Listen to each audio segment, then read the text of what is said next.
ड्रामे के आने वाली एपिसोड में आप देखने वाले हैं शर्जीना और मुस्तफा के दरमियान जो कि कशीदगी थी वो दूर हो जाएगी। रुबा बर्दाश्त नहीं कर सकती कि उसका शोहर इस घर में रहता है और अगर शर्जीना के साथ उसका सामना होता रहा तो कभी वो बर्दाश्त नहीं कर पाएगी कि उसका शोहर उसे चीट कर रहा है। रुबाब कई बार अदील से कहती है कि तुम्हें यहाँ से जाना होगा, आखिर क्यों यहाँ पर डेरा लगाकर बैठ चुके हो, लेकिन अदील कहता है मैं अपने अम्मी अबू की वजह से यहाँ पर हूँ, इन्हें छोड़कर नहीं जा सकता। रुबाब अपनी ही प्लानिंग कर लेती है। वो सोचती है कि अगर मुस्तफा और शर्जीना इस घर को छोड़कर चले जाएंगे हमेशा हमेशा के लिए तो कभी भी अदील का सामना शर्जीना से नहीं होगा। इसी वजह से ही तो ड्रामे का काफी बड़ा ट्विस्ट आने वाला है जिसमें रुबाब के हाथ में पैसे होते हैं। शायद कोई वो जुए या चोरी का इल्जाम लगा देती है मुस्तफा पर। मुस्तफा के बाबा को जो मालूम होता है वो उसके मुंह पर जोर का थप्पड़ मारते हैं। वो कहते हैं कि आज मैं इस दिन के लिए जिंदा हूँ कि अपने बेटे को इस तरह की हरकत करते हुए देखूं। तुम्हारी अम्मा बिल्कुल सच कहती थी, तुम एक कामक्कल और नालायक बेटे हो, जिंदगी में कभी ढंग का काम नहीं किया तुमने और आज देखो क्या हरकत की है तुमने। उसके बाबा का मुस्तफा को थप्पड़ मारना मुस्तफा को काफी ज्यादा इमोशनल कर देता है। वो सोचता है कि बचपन से लेकर आज तक मुझे इस घर में ताने ही मिलते आए हैं, कभी किसी ने अप्रिसिएशन का एक लफ्ज नहीं बोला कि मुस्तफा तुम कुछ कर सकते हो। और अदील भाई ने यही ताना दिया है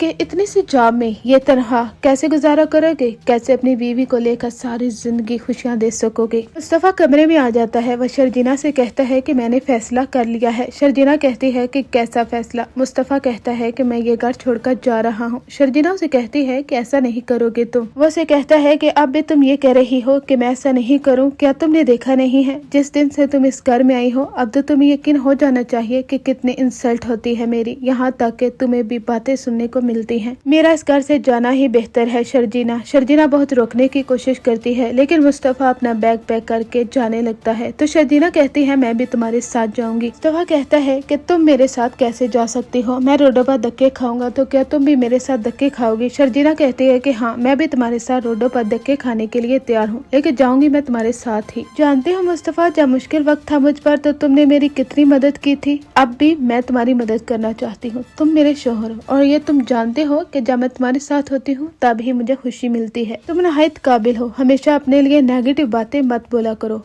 तुम अदील से भी बहुत आगे जाओगे, इसीलिए छोटा दिल करने की जरूरत नहीं है। यहाँ पर सब लोग मुस्तफा और शर्जीना को रोकने की कोशिश करते हैं लेकिन मुस्तफा और शर्जीना बाइक पर बैठकर चले जाते हैं। आगे आप ये भी देखेंगे कि शर्जीना को कुछ लड़के तंग करने की कोशिश करते हैं तो मुस्तफा की उनके दरमियान हाथापाई हो जाती है। उन लड़कों को काफी ज्यादा मारता पीटता है कि उनकी जरूरत भी कैसे हुई शर्जीना की तरफ देखने की। शर्जीना उसे रोकती है, क्या हो गया है मुस्तफा, कब तक लड़ते रहोगे। मुस्तफा कहता है शर्जीना मैं बर्दाश्त नहीं कर सकता कि कोई तुम्हें इस तरह से देखे या तंग करने की कोशिश करे, मैंने तुम्हें कहा था कि तुम मेरे साथ ना हो। शर्जीना कहती है कि दोबारा से ये बात मत करना, तुम क्या चाहते हो कि मुझे वहाँ पर जिंदान में छोड़कर आ जाओ।